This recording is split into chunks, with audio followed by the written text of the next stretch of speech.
이강민의 잡지사 3월호 8번째 페이지. 노담하는 네가 좋은. 하지만 담배와 마약 이야기를 준비해 주신 박광일 선생님과 함께합니다. 어서 오십시오. 안녕하세요.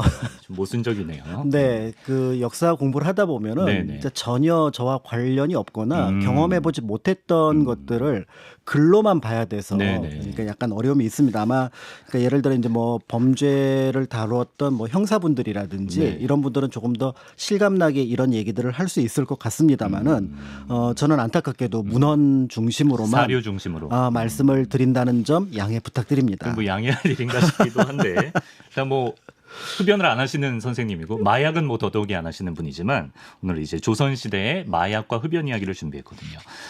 우리가 흔히 뭐 바람직한 표현은 당연히 아닙니다만 그렇습니다. 뭔가 이제 중독성 있는 무언가를 얘기할 때 혹은 중독성 있는 어떤 사람을 얘기할 때도 마약 같다. 그렇죠. 그런 표현을 쓸 때가 있었거든요. 그러니까 이제 마약이라는 것 자체가 굉장히 이제 터부시 되었던 시절에는 그런 말을 쓰기가 어려웠던 부분들이 있었는데 이제 이거를 조금 너무 터부시하니까 그럼 그거 살짝 끄집어내서 음식이라든지 뭐 사람의 좀 표현을 하자. 김밥에도 이렇게 했던 부분들이 있었습니다만 또 최근에 이제 여기 마약 문제가 이제 사회적으로 좀 퍼져 나가면서 그러면서 다시 이 표현을 좀 자제를 하자 이렇게 나오는 것 같은데 국제보건기구에서 이제 마약을 이제 규정을 할 때 그 가지고 있는 특성을 그러니까 각각의 어떤 물질이 아니라 특성을 한 4가지 정도로 보고 있더라고요. 그러니까 이제 계속해서 중독성이 있거나 그 양을 늘려나가야 되거나 끊었을 때 금단 증상이 있거나 그다음에 이제 그것이 사람의 건강이나 사회 문제를 일으킬 때 요런 때 요 물질을 마약으로 규정한다.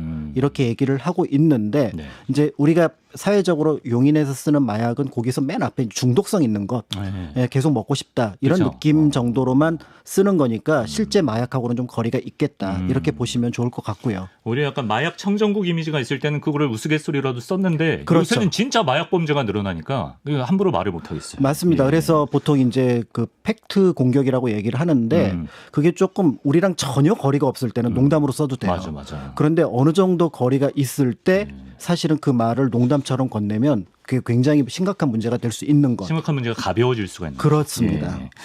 자, 그렇습니다. 어쨌든 저희는 이제 객관적 역사 사료에 입각해서 조선시대 역사 속 마약, 또 담배에 대한 이야기 해보려고 하는데 옛날에는 그 마약이라는 표현보다는 아편 얘기가 많았던 것 같은데. 그렇죠. 이제 각각 우리가 통합해서 지금은 마약이라는 표현을 쓰게 되는데 대략 한 20세기 초에 이제 각각의 어떤 그 좀 중독성이 있는 그다음에 정신의 문제를 일으키는 물질들을 마약으로 규정을 해서 이제 그런 것들에 대한 논의가 퍼지면서 마약이라는 표현이 썼지만 그 전에는 뭐 아편이 되었던 그다음에 코카인 잎이 되었던 이제 각각의 어떤 중독성이 있거나 또는 뭔가 환각작용을 일으키는 그런 물질들이 있었고 이런 물질들은 대체로 전근대 역사 그러니까 아주 중세 이전의 역사에서 보면은 대체로 약물 그러니까 이제 고통을 줄여준다거나 또 때에 따라서는 기침을 줄여주는 그리고 또 한편으로 이게 누구에게 굉장히 중요했냐면은 샤먼들한테 중요했습니다.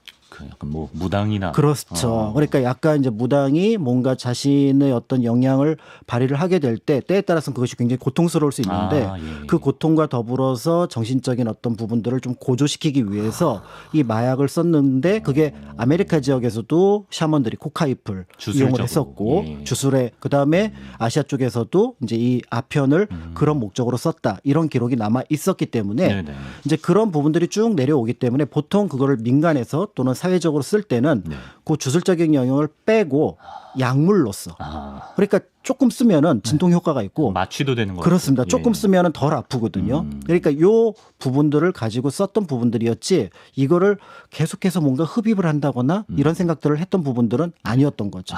그러네요. 조선시대 아편에 대해서 대서특필한 사건이 있었습니까? 뭐 어떤 대서특필이죠? 1898년 그러니까 대한제국 시절이라고 볼 수가 있었는데 당시 그 러시아 그 통역관이었던 김홍육이라는 사람이 문제를 일으켜서 이제 지방으로 좌천이 됐던 거예요. 그랬더니 이 사람이 원한을 품고 나를 좌천을 시켜? 내가 옆에서 당신을 얼마나 도와줬는데 여기 말하는 당신은 고종입니다. 왕, 고종. 고종 황제가 되는 거죠. 예. 그러면서 이제 사람을 이렇게 몇 사람 다리를 거쳐서 당시 자신하고 처지가 비슷했던 서양 음식을 만들다가 쫓겨났던 요리사 김종화라는 사람을 거금을 들여서 매수를 합니다. 그리고 나서 네. 그 사람에게 아직 그러니까 쫓겨나긴 했지만 아직 음식을 뭐 만들고 있었나 봐요. 왕의 음식을. 네. 예. 그러면서 왕의 식탁에 네. 커피에다가 아편을 넣어서 독살하려고 했던 사건이 김홍육 독다 사건입니다. 좌천에 대한 그 복수심을 품고 왕의 커피에 고종 황제 커피 엄청 좋아하시는데 그렇죠. 거기 아편을 탔어요. 그렇죠. 그러니까 이제 고종 황제는 커피 맛을 아니까 그 아편을 딱 마시는 순간 이상했던 것 같아요. 예. 그래서 뱉어 버렸는데 그 옆에서 황태자였던 순종이 같이 마셨지만 네네. 커피 처음 마셔보는 사람, 잘 모르는 사람은 이게 쓴가? 원래 향이 이런가? 그쵸. 이렇게 생각을 하고 마셔버린 거예요. 그래서 건강상에 큰 문제가 있었고 그것 때문에 나중에 순종에게 계속해서 어떻게 보면은 신체적으로 문제를 일으켰다. 야. 그 원인을 여기서 찾는 경우도 있습니다. 간 큰 양반이네. 그렇죠. 김홍류. 네. 예. 결국 처형당하죠. 처형당하고. 예. 당해야죠. 자, 그리고 이제 아편의 독성을 당시 이런 식으로도 이용했던 모양이에요. 일제의 영향력이 이제 커지던 당시니까 우리 우국지사들이 자결을 해야만 했을 때 아편을 사용하기도 했다고. 그렇습니다. 그러니까 우리가 보통 아편하면 중독성 정도로만 생각을 하지만 독성이 굉장히 강했기 때문에 앞에서 얘기했던 김홍육이 썼던 것과 같은 방식으로 목숨을 끊는 용도로 이거를 썼던 거예요. 그러니까 이 얘기는 당시에 이제 그 1905년, 1910년 사이에 이제 대체로 이런 일들이 벌어지게 되는데요. 네. 이제 그 시기에 대한제국에서 아편을 구하는 게 그렇게 어렵지는 않았고 그렇군요. 더불어서 아편을 다량으로 한꺼번에 먹으면 죽는구나 라는 것들을 알고 있었다는 거죠. 네. 대표적인 인물이 이제 을사늑약 당시에 반대했던 조병세 선생. 그다음에 이제 매천야록을 썼던 황현 선생이 아편으로 목숨을 끊게 되는데요. 네. 이제 사실 더 안타까운 부분은 황현 선생은 항상 이제 그 주변 취재하고 다니면서 네. 신문물에 대한 비판적인 의식을 가지고 있었거든요. 네. 가장 대표적인 게 아편입니다. 아편을 비판했어요. 아편 문제다. 지금 사회를 전부 다 좀먹고 있고 사회에 퍼져나가고 있어서 문제고 그다음에 권력층들이 이걸 가까이해서 문제다라고 계속해서 했는데 네. 결국 자신이 목숨을 끊을 때 별다른 독약을 찾을 수 없었던 때문에 네. 이 아편으로 목숨을 끊으셨다는 점 굉장히 안타깝죠. 그럴 수밖에 없는 어떤 시대적 상황. 지금 이제 황희연 이분이 절명시첩이라는 그 책에 몇 번이나 목숨 끊으려다가 이루지 못했다. 또 이런 구절이 있거든요. 19회. 그렇습니다. 그러니까 진짜 그 고민과 고뇌가 많으셨던 것 같은데 결국에는 아편이라는 수단을 사용해야 했던 상황이었습니다. 자, 뭐 그래도 뭐 조선은 그 당시 아편을 찾기가 어렵지 않았지만 그래도 뭐 마약 청정국에 가까웠던 것 같아요. 왜냐하면 이제 옆에 있는 청나라는 그때쯤에 아편 때문에 진짜 쑥대밭이 됐는데 그렇죠. 조선에는 그래도 널리 뭐 이렇게 피해가 퍼지진 않은 것 같아요. 그러니까 조선 같은 경우가 사실은 아편이 그렇게 이제 널리 퍼지지 않았던 그 굉장히 드문 나라 가운데 하나라고 볼 수가 있는데요. 그래요. 그 첫 번째는 이제 1840년에 아편 전쟁을 보면서 네. 조선 정부가 기겁을 합니다. 아편으로 나라가 망할 수 있구나. 그 대국이 그렇죠. 청나라가. 그러니까 청나라가 사실은 영국과 전쟁을 벌이고 제2차 아편 전쟁에서 북경이 쑥대밭이 되었는데 네. 조선이 멀리서 바라보니까 두 가지가 보였던 거예요. 어떤? 하나는 그래도 청나라는 안 망한다. 왜냐하면 뭐 조개지 몇 개 띄워주고 조차지 몇 개 주워주고 해도 청은 그대로거든요. 근데 나라가 망한다라는 얘기가 곳곳에서 들려오는데 그 이유가 뭔가 봤더니 네. 제1차 아편 전쟁, 제2차 아편 전쟁. 아편이잖아요. 예. 실제로 당시 청나라에서 광동 지역 그다음에 이제 북경에 이르는 연안 지역에 한 400만에서 500만 명 정도의 아편 중독자가 있었다고 알려져 있었고요. 네. 그리고 당시 아편하고 중국인은 어떤 면에서는 지금 중국에서는 굉장히 좀 듣기 싫은 말일 수 있지만 네.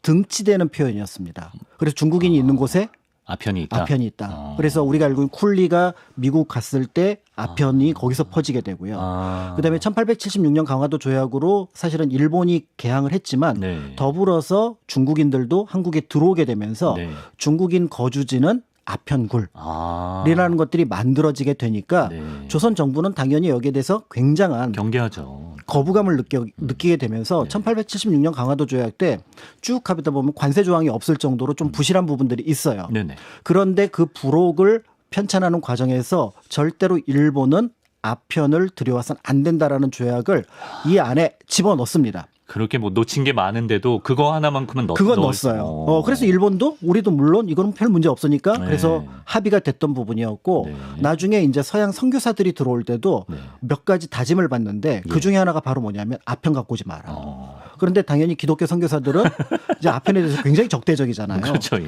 그러니까 요 문화, 그러니까 조선 정부가 청에 대한 거부감, 그다음에 당시 어떤 그 선진 문물이라고 할 수 있는 개신교를 통해서 들어왔던 이 문물이 둘 다 아편에 대해서 적대적이었기 때문에 맞았네요. 조선은 그렇게 아편이 그러니까 말 그대로 그냥 양귀비 갖고 계속해서 뭐 배 아픈데 좀 쓰고 기침 잡는데 쓰는 정도였지 퍼져 나가진 않았는데 중국인들이 모여 있는 곳만 아편이 있으면서 그게 이제 조금씩 퍼져 나올 준비를 하고 있었던 거죠. 예, 그런 상황에서 이제 일제강점기에 본격적으로 들어서면서 상황이 급변한다고 하는데 이때 아편이 널리 퍼진다고요? 그렇습니다. 어떤 일이 있었나요? 그러니까 이제 일제강점기 1910년만 하더라도 조선은 그냥 아편이 조금 그러니까 각 지역에 조금씩 재배하는 정도였어요. 네. 그런데 일제가 1910년에 아편에 관심을 갖게 된 이유는 바로 뭐냐면 1904년 5년 이제 러일 전쟁에서 관동주라고 하는 그러니까 지금의 여순 일대를 장악을 하게 되고요. 1895년에 타이완을 장악을 하면서 그 중에서 했던 일이 바로 뭐냐면 거기에서 아편을 기르는 일이었습니다. 아편을 생산했다. 네. 아편을 길러서 생산하는 일이었는데 그 이유는 바로 뭐냐면 1800년대 초반에 독일의 의사가 이 아편에서 몰핀을 추출하죠. 모르핀. 네. 그러니까 아편에는 한 6%에서 한 15% 정도의 모르핀이 포함되어 있는데 요거를 추출하는 과정을 보면서 이 아편이 중요하다는 생각을 합니다. 전쟁에서 쓰려고 그랬구나. 그렇죠. 치료용으로. 러일 전쟁 당시 굉장히 많은 희생자들이 나왔고 그러니까 이미 유럽에서는 이 몰핀이 굉장히 전쟁에서 당시 치료는 거의 안 됐잖아요. 그러면은 진통 효과라도 있는 이 진통제로서 모르핀이 중요하다는 생각을 했었고 일본 역시 그거를 명확하게 알고 있었거든요. 그러니까 그런데 일본 내에다가 아편을 기르게 되면 이게 어떻게 퍼져나갈지 모르니까 결국은 그래서 조선에서 아편을 기르고 당시 이제 뭐 대정화학이라고 하는 곳에다가 그러면은 조선에서 생산되는 아편을 가지고 니네들이 모르핀을 생산해라 라고 독점 공급을 하게 함으로써 1910년에 이제 아편 재배지가 급격하게 늘어납니다. 조선에서. 네. 그러면서 이제 조선에서 늘어나는데 그런데 여기에 이제 일제는 두 가지 정책을 쓰게 되는데요. 첫 번째 뭐냐면 아편에 대해서는 굉장히 금지하는 정책. 그러니까 아편을 재배하거나 허가 외로 재배하거나 피우는 경우에는 3년에서 7년의 징역. 사적으로 그러니까 뭐 기호식품으로 쓰는 거는 철저히 금지. 아편은 왜냐하면은 일본 역시 아편 중독자 가지고 있는 무서움은 봤거든요. 그렇죠. 그런데 모르핀을 불법적으로 쓰는 경우는 3개월 이하의 금고. 그러니까 몰핀은 가벼운 거예요. 그러니까 조선은 아편은 중국인들과 다와 있는 쪽에서는 위험하지만 사회 전반적으로 아편 중독자는 많지 않았고요. 대신 잠재적으로 모르핀 중독자가 늘어날 가능성이 있었는데 요게 1919년부터 현실화됩니다. 바로 1차 세계대전이 종전이 되죠. 몰핀 쓸 데가 없어요. 그럼 이제 그거를 사람들이 제약회사들은 여러 회사들은 계속해서 몰핀을 제작하고 있었는데 그런데 전쟁은 끝이 났고 비축하는 것도 한계가 있고 그럼 위험한데요. 그러면 이게 이제 민간으로 퍼져나갈 가능성이 충분히 있고 그게 1919년 이후에 조선에서 나타난 현상인 거죠. 처음에 이제 모르핀용으로 이제 재배를 많이 했다가 그렇습니다. 지금 당시에 그 일본이 얼마나 조선에서 대마 그 아편을 철저하게 재배했는지 뭐 지역별로 이렇게 약간 좀 성분을 좀 달리해서 재배하기도 하고 그렇습니다. 시스템이 철저했던 것 같아요. 그러니까 1919년 이후에 이제 그래서 아편 재배에 대해서 이제 조금씩 관심을 갖다가 1930년에 전 세계 역사에서 드문 마약 전매 제도를 실시합니다. 마약 전매 제도. 그렇죠. 마약을 국가에서 관리해서 재배하고 그거를 매입을 해서 그걸 가지고 이제 어떤 상품으로 만들어내는 그리고 그 과정에 생기는 이익은 국가가 독점하겠다. 여기서 말하는 이제 국가는 조선 총독부가 되긴 하겠습니다만. 그러니까 전 세계에서 유례가 없는 마약 전매 제도를 도입을 하게 되면서 그러면서 당연히 이 마약 성분을 가지고 있는 아편들에 대한 품종을 어떻게 보면은 검토를 할 거 아니에요. 그러니까 이제 전라도, 경상도, 충청도 지역의 아편들을 쭉 검사를 해봤는데 예를 들어서 어떤 지역 같은 경우는 아편 뭐 함량이 좀 높다. 뭐 가령 뭐 경기, 강원은 뭐 14% 정도로 만들고 뭐 충남은 6% 정도로 만들고 이렇게 다 체계적으로. 그러니까 충남은 구분을 아편이 그러니까 품질이 별로 안 좋은 거예요. 몰핀이 거기서 6%밖에 안 나오는 거고 예, 예. 경기 강원은 한 14%가 나오면 그럼 거기에 매수가가 결정이 되는 겁니다. 그러네요. 그러면서 이제 그 매수를 하게 되니까 가만히 농민들이 볼 때 굳이 그러면은 총독부에서 권장해. 그다음에 심지어는 그 농무국에서 이거 아편 재배하는 법을 가르쳐 주거든요. 네. 그러면은 농민들이 자연스럽게 자기 논에 있는 여러 작물들 대신에 네. 양귀비를 기르기 시작하면서 네. 아편 재배가 급격하게 늘어나서 초기에 1910년대, 20년대는 한 6, 7톤에 불과했던 것이 1940년 다시 이제 37년 중일 전쟁 그다음에 40년대 태평양 전쟁이 일어나면서 몰핀 수요가 늘어나거든요. 네. 그러면서 한 40톤, 50톤까지 그 생산량이 늘어나게 됩니다. 그래서 뭐 그 당시에 기사 하나 저희가 자료 준비한 게 있을 것 같은데 모르핀의 폐해와 관련한 기사라고 합니다. 한자투성이라서 대충 네. 어떤 내용인가요? 그러니까 여기 보면 자신귀, 자신의 몸을 찌르는 귀신이 된 부녀가 그렇게 해서 이제 상봉을 했다. 이게 뭐냐면 이 몰핀 때문에 네. 가족들을 인신매매를 하거나. 그러니까 그 값을 대려고요? 그렇죠. 아, 정말. 그래서 당시는 모루히네라고 표현을 했거든요. 네, 그래서 일본식으로. 모루히네 때문에 어떻게 보면은 자신기가 된 사람들이 곳곳에 있다라고 해서 1920년대 중반에 이제 한국의 그 의사 한 분이 네. 이 몰핀과 관련된 문제들을 이제 조사를 합니다. 그랬더니 굉장한 중독자들이 서울을 중심으로 그러니까 전체 중독자의 한 40, 50%가 서울에 몰려 있었거든요. 네. 서울을 중심으로 펼쳐져 있는데 그 숫자가 한 1만 명 정도 될 것 같다. 이렇게 봤던 거예요. 예, 예. 그랬는데 당시 일본에 있었던 마약 전문가는 무슨 말이냐. 내가 보기엔 조선에 중독자는 한 7만 명 됐다. 모르핀 중독자 7만을 받구나. 그러니까 그 정도 이상 되는데 지금 총독부에서는 하는 게 없다. 그러니까 이제 사실 아까 마약 전매제를 하게 된 계기 중에 하나가 바로 뭐냐면 네네. 이 중독자가 급격하게 늘어나니까 관리를 하겠다는 의도도 없지 않아 있지만 문제는 처벌 강도가 워낙에 약하고요. 예. 대체로 아편의 판매자는 중국인이었습니다. 네. 그런데 모르핀의 판매자는 앞에서 말씀드렸던 것처럼 이게 제약회사랑 연결이 돼야 되잖아요. 아, 네. 일본인입니다. 일본인이구나. 그러니까 그 처벌이 굉장히 소망망이죠. 미약하니까 예. 결국은 이 몰핀은 퍼져나간 것을 막을 수 없었고 여기에 이제 소수의 의사들이 이제 어떻게 보면 몰핀 처방을 굉장히 강하게 하는 거예요. 그러니까 당시 몰핀 중독자를 그럼 이제 자진 신고를 하면은 치료를 해줘요. 그럼 치료하는 방법이 뭐냐면 예를 들어서 김개똥이 이제부터 제가 몰핀 때문에 고생을 하고 있는데 네. 자진 신고를 합니다. 아 그래? 그럼 넌 이제부터 몰핀 함량을 줄여. 그래서 10ml, 5ml, 3ml 이렇게 줄여. 예. 그런데 이 사람이 밖에 나가서 또 살 수가 있어요. 아, 그래요. 그러니까 중독자가 치료가 안 되는 거예요. 그러네. 그러니까 결국은 우리가 알고 있는 이 몰핀 중독자가 당대 사회에 굉장히 늘어나게 되면서 저런 어떤 기사 속에 등장했던 불편한 네. 그러니까 모루히네 중독으로 인해서 나타났던 문제점들이 이제 사회 곳곳에 나타났던 거죠. 주사값 70원 때문에 딸을 음식점에 팔아넘겼다는 그런 기사였습니다. 자, 이번에는 마약류는 아니지만 뭐 그에 못지않게 끊기 힘들다는 담배에 대한 역사 속 기록들도 살펴보겠습니다. 그 예전에 선생님께서 그 호랑이 담배 피던 시절이라는 표현이 좀 이상하다고 그러지 않으셨나요? 그렇죠. 이제 네. 호랑이 담배 피던 시절 그러면은 대체로 사람들이 와 당군 할아버지 옆에 호랑이가 담배를 피셨을까 뭐 이런 생각을 하는데 네. 우리나라에 담배가 들어온 게 임진왜란 이후라서 그럼 조선 후기의 호랑이라 굉장히 중세적인 또는 어떤 그런 의미 왕조적인 의미의 호랑이라고 볼 수가 있고요.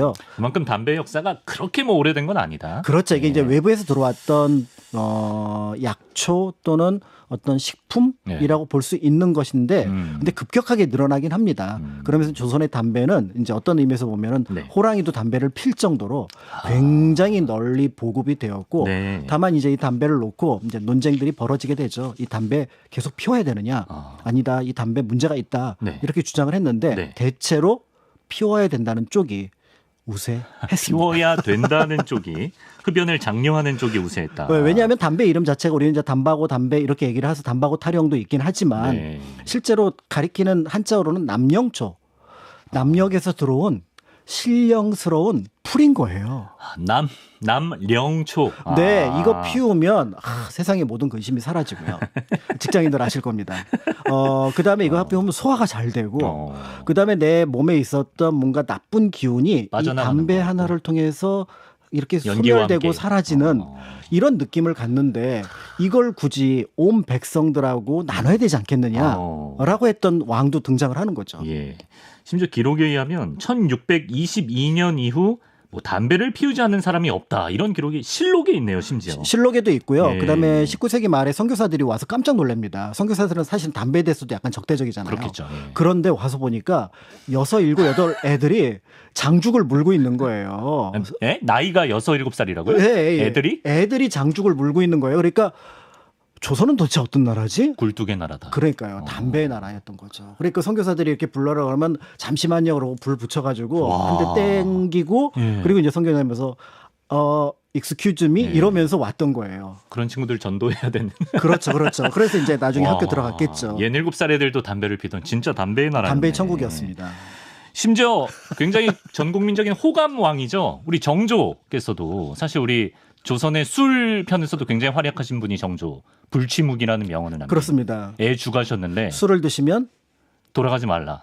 그렇죠. 네. 근데 술을 드시는 분들은 담배도 같이 할 좋아하는 경우가 있죠. 많잖아요. 예. 그러니까 이 담배를 이분이 또 좋아서 피시니까 네. 이게 너무 좋은 거예요. 그래서 과제로 과거 시험 문제로 어. 전 국민이 담배를 피게 할 방법을 알아보아라 라고 준비를 했다가 흡연 캠페인이야. 예, 이거. 흡연 캠페인이죠. 예, 예. 그렇지만 이제 옆에 신하들이 일단은 경제 문제로 막습니다. 아. 이 담배가 늘어나게 되면은 당시에는 건강 문제는 건드릴 수 없었던 부분들이 있었던 것 같아요. 왜냐하면 네. 과학적인 증거가 없잖아요. 네, 그렇죠. 그러니까 이제 경제 문제로서 담배가 너무 비싼데 음. 이걸 온 국민이 피게 한다는 것 자체가 문제고 두 번째는 당시 대동법이 끼친 영향이 굉장히 조금 안 좋은 부분 중에 하나가 뭐냐면 네. 채소밭을 모두 논으로 만들었어요. 아. 그러니까 사실은 산물 가격이 굉장히 비싸집니다. 예. 그러니까 야채류 채소 가격이 채소 가격이 굉장히 비싸지게 네. 되는데 그런데 마찬가지로 당시 담배가 굉장히 유행을 하게 되면서 그 채소밭이 또 전부 다 담배밭으로 바뀌었어요. 아, 그럼 안 되지. 그런데 국가에서 담배까지 장려한다? 네. 그러면은 곤란하다. 물가 문제라든지 여러 부분이 문제가 생겨서 이것 가지고 정조를 뜯어 말립니다. 약효 갖고는 안 돼요. 경제적인 이유로. 말렸어요. 경제적인 예. 이유, 사회적인 이유. 왜냐하면 당시 조선의 담배 굉장히 비쌌거든요. 저희가 네. 소 관련해서 이제 성익 선생이 그 청나라 몽골 가서 소 가져올 때 네. 그때 들고 갔던 종잣돈이 네. 은 플러스 조선의 담배예요. 아, 그죠. 소랑 맞바꿀 정도로. 근데 조선의 담배는 동아시아 최고의 명품이었어요. 아, 그때도요? 근데 지금도 그런가요? 아, 지금도 유명하지 않나? 유명한가요? 인삼이랑 곁들여서. 그런데 예. 당시 조선의 그 담배는 최고의 명품이어서 청나라 관리들한테 은을 넣어서 뇌물이 안 통하면은 예. 담배. 굉장히 오래된 장면이네. 굉장히 담배 오래된 찔러주는 장면이고요. 거. 그리고 조선은 담배 명품이야 나라입니다. 그래서 각 지역 이름을 붙여서 초가 나왔기 때문에 아. 그래서 그 어느 초라고 얘기를 하면은 그 이제 애연가들 사이에서는 아니 그 귀한 것을 나에게 선물을 했소라고 하면서 예, 예. 그 정성을 거의 금, 은보다 높게 평가했던 시절이었기 때문에 네. 담배값이 일단은 굉장히 비쌌고요. 아. 담배가 굉장히 또 저변 확대가 되었다. 그렇게 보시면 됩니다. 그렇습니다. 정조가 오래 사셨나요? 그러니까요. 그래서 제가 보기에는 오래 못 사셨죠? 오래 못 사신 부분에 영향을 끼쳤을 술 담배를 걸로 일단 좀 좋아하셨으니까. 보고 있는데요. 네. 이제 그러니까 이제 여기에 대해서 음. 이건 아니다. 지금 담배를 좀 이렇게 주변 사람들을 관찰해보고 내가 피워보니까 이거 담배 몸에 안 좋은 것 같다고 주장했던 분들도 당연히 현실을 직시한 분이 있었구나. 등장을 하죠. 이제 예. 실학자들 중에서 이제 이익 선생 같은 경우 눈과 귀를 해치고 머리카락이 휘어지고 얼굴이 창백해지면 이가 빠지고 살이 깎이고 노쇠해지면 냄새로 제사 지낼 때 신명과 통할 수 없다. 제사 지낼 때 담배 그 쩐내 때문에 그렇죠. 신령과 통할 수 없다. 더불어 예. 재물을 축내니 어. 그래서 다른 일을 못한다고 비판을 받는데 이걸 왜 계속 권장을 하느냐. 성호 이익 선생은 이렇게 얘기를 했고 야. 더불어서 이제 이덕무 청장관 전설을 썼던 네. 자식에게 담배를 가르치는 부모는 무식한 부모다. 사실은 그러니까 이 얘기에 뒤집어 보면은 당대 부모들은 가르쳤다는 거네. 가르쳤죠. 담배를. 술 가르치면서 담배를 가르치는 그러니까 거예요. 6살짜리도 피고 있지. 그렇죠. 그러니까 이거 제발 말려라라고 주장을 했지만 이 의견이 그렇게 크지는 않았던 것 그래요. 같고 예. 그러면서 담배들은 쭉 퍼져나가서 당대 이제 그림들 보면은 네. 술 마시는 그림도 많지만 담배를. 담배 피는 그러니까 우리 보면 영화 속에 보면 이렇게 담배 필 때 이렇게 모자이크 처리 지금 하잖아요. 그렇죠. 예. 만약에 이 부분을 예술에도 적용을 한다면 전통 예술의 신윤복 선생 그림 상당 부분은 모자이크 처리가 되는 거예요. 저게 왜 모자이크 처리가 돼요? 그러면 기생들이 장중 물고 있고 양반들이 장중 물고 있고 다 모자이크 해야 돼. 네, 다 모자이크 처리. 저 부분 거의 대부분 모자이크 처리잖아요. 단원 그림도 모자이크 처리 상당 부분 돼야 되는 거고요. 그러니까 당시 풍속가의 상당 부분을 모자이크 처리해서 TV에 내야 되는 그런 어려움까지 있을 정도로 유행을 했다. 이렇게 볼 수가 있습니다. 약초나 농약처럼 이제 사용하기도 했었다고 합니다. 그렇습니다. 예. 자, 근데 이제 조선에서는 흡연 행위가 단순한 기호품의 의미를 넘어서 어떤 사회적 지위나 신분을 나타내기도 했다. 그렇습니다. 그래서 담배를 어떻게 피우느냐, 어떤 담배를 피우느냐, 예를 들어 장죽에다 피우느냐, 또 적절한 격식을 가지고 피우느냐에 따라서 그 사람 이제 신분이 높다 이렇게 이제 볼 수가 있고요. 더불어서 이제 담배를 많이 여럿이 피니까 결국 이제 예절이 나오는 거죠. 흡연 예절. 그렇습니다. 그래서 이제 지금도 흡연 예절이 있기는 하지만, 그러니까 예전에 이제 제가 초등학교 때 우리나라 진짜 못 살 때 5,000불 가네 못 가네 하던 그런 시절에 GDP가 대충 이제 연배가 나오네요. 그렇죠. 그때 이제 많은 분들이 독일 예를 들면서 독일은 성냥불 하나로 10사람이 담배를 피운다. 이만큼 경제적인 사람이다.